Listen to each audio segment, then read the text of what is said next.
In a significant development for government employees, the Union Cabinet has now approved the Unified Pension Scheme, providing an assured 50% pension of the salary upon retirement. The scheme would be effective from April 1, 2025 और ये जो scheme है जिन्होंने भी 2004 के बाद भी join किया है उनको भी इसका बेनिफिट मिलेगा। The unified pension scheme that is UPS वो रिप्लेस करेगी नेशनल पेंशन स्कीम को एंड एड्रेस करेगी challenges of the old pension scheme. इस स्कीम के अंदर जो भी पेंशन मिलेगी वो होगी लास्ट 12 मंथ्स की सैलरी का 50%, provided they have served over 25 years. So जब से एनपीएस आया था यानी कि न्यू पेंशन स्कीम, ऑपोजिशन ने हमेशा से उसका अपोज किया था। सो उसी के प्रेशर में आके ये यूनिफाइड पेंशन स्कीम गवर्नमेंट लेकर आई है। So now let's try to understand what were the loopholes in the previous scheme which compelled government to come with the new one. So बहुत सारे जो opposition rule states थे जैसे कि राजस्थान, पंजाब, छत्तीसगढ़, हिमाचल प्रदेश, उन्होंने ओल्ड पेंशन स्कीम दोबारा स्टार्ट कर दी थी जब ये न्यू पेंशन स्कीम आई थी और सेंट्रल गवर्नमेंट का वो एनपीएस उन्होंने हटा दिया था। सो जो गवर्नमेंट एम्प्लॉय रिटायर होगा उसको एक फिक्स्ड पेंशन अमाउंट मिलेगा जो पहले एनपीएस में नहीं था। सो इस न्यू अनाउंसमेंट में बोला गया कि एक एश्योर्ड पेंशन मिलेगा। सो ये एश्योर्ड पेंशन है क्या? It would be around 50% of an employee average basic pay drawn over last 12 months और ये मिनिमम 25 साल की सर्विस होनी चाहिए। पर अगर मान लीजिए किसी की सर्विस 25 साल से कम है तो क्या उसको पेंशन नहीं मिलेगी? जी नहीं।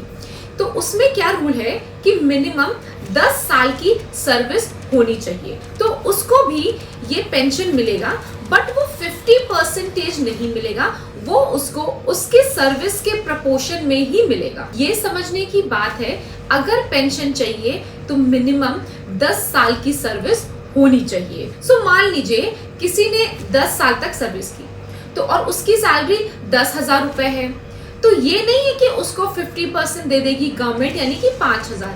जी नहीं, मिनिमम उसको 10,000 पर मंथ मिलेगा। So there is assured minimum pension of ₹10,000 per month. And the next thing is assured family pension. मान लीजिए जो रिटायर्ड एम्प्लॉय है उसकी डेथ हो जाती है तो उसके जो इमीडिएट फैमिली मेंबर हैं उसको 60% ऑफ पेंशन लास्ट ड्रॉन मिलेगा। सो जो भी उस इंसान की लास्ट मंथ की पेंशन होगी उसका 60% उसके इमीडिएट फैमिली को दिया जाएगा। So next is inflation indexation. यहाँ पर क्या है कि मान लो किसी को 50,000 पेंशन मिल रही है सो अब 10 साल तक यही पेंशन तो नहीं मिलती रहेगी क्योंकि इन्फ्लेशन भी है तो इन्फ्लेशन के अकॉर्डिंग पेंशन भी बढ़ेगी। वो कैलकुलेट होगी on the basis of all India consumer price index for industrial workers. जैसे कि आपने डियरनेस अलाउंसेस सुना होगा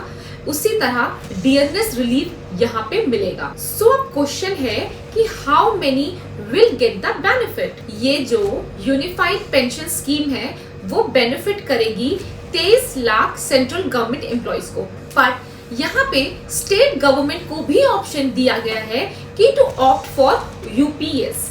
और अगर स्टेट गवर्नमेंट्स यूपीएस को ऑप्ट करती है तो अराउंड 90 लाख बेनिफिशरीज हो जाएंगे। सो देखिए ये जो यूपीएस है यानी कि यूनिफाइड पेंशन स्कीम ये ओल्ड पेंशन स्कीम के तरह ही है जो न्यू पेंशन स्कीम से पहले था। जो ये न्यू पेंशन स्कीम थी वो इंट्रोड्यूस किया गया था अटल बिहारी वाजपेयी गवर्नमेंट के द्वारा और रीजन था because of the fundamental problem with the OPS, it was unfunded. तो जो ये स्टेट गवर्नमेंट थी, सेंट्रल गवर्नमेंट थी, इसके लिए कोई भी ये अलग से फंड एलोकेट नहीं करती थी और ये बजट पे बहुत ज्यादा लोड पड़ता था। सो क्या होता था उस बजट का बहुत बड़ा हिस्सा पेंशन के तरफ चला जाता था और गवर्नमेंट का कहीं ना कहीं मानना था कि it was unhealthy and not sustainable for longer term. There is data also that show that over the last 3 decades pension liabilities for the central government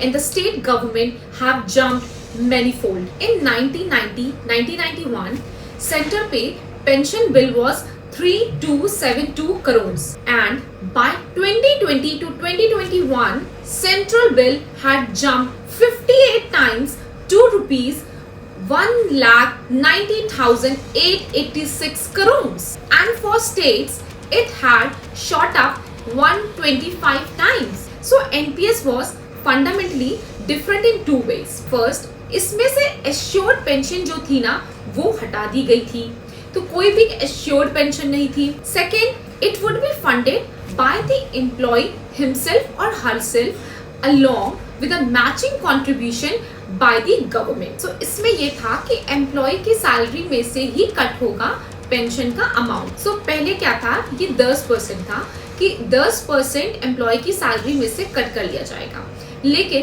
2019 में इसको 14% कर दिया गया था of the basic salary and the dearness allowances of the employee, और उतना ही government भी contribute करेगी.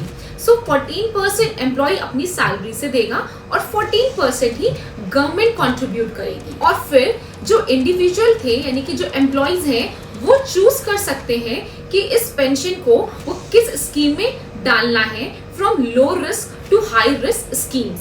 And pension fund managers promoted by the public sector banks and the financial institution as well as private companies. So government employees very evidently was unhappy with the NPS scheme, क्योंकि वहाँ पे कोई भी assured return नहीं था, और जो return था भी वो एक lowered assured return था. So a heavy backlash from the opposition and the employees.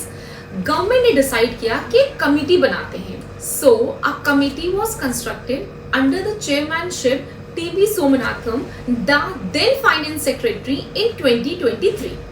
So उन्हीं के रिकमेंडेशन पे ये नई यूपीएस स्कीम आई है, और उस कमिटी ने काफी मीटिंग्स की थी स्टेट गवर्नमेंट से, सेंट्रल गवर्नमेंट से, और उसके बाद they come up with this unified pension scheme. ये जो न्यू पेंशन स्कीम थी वो 2004 के बाद जिन्होंने ज्वाइन किया था उनके लिए लागू हुई थी. सो हो सकता है कि उसमें से कोई 15 साल जॉब करके वीआरएस ले लिया, तो उनको जो बेनिफिट मिला होगा वो मान लीजिए 40,000 रुपए मिला होगा, और यूपीएस के अंदर उनको 50,000 मिलना, तो गवर्नमेंट उनको वो 10,000 पे करेगी.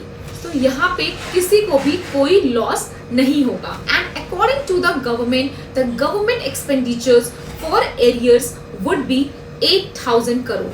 अभी के लिए गवर्नमेंट को 800 करोड़ का एक्स्ट्रा खर्चा करना पड़ेगा, and the annual cost would be 6 to 50 crore in the first year. This was all about Unified Pension Scheme. Thank you.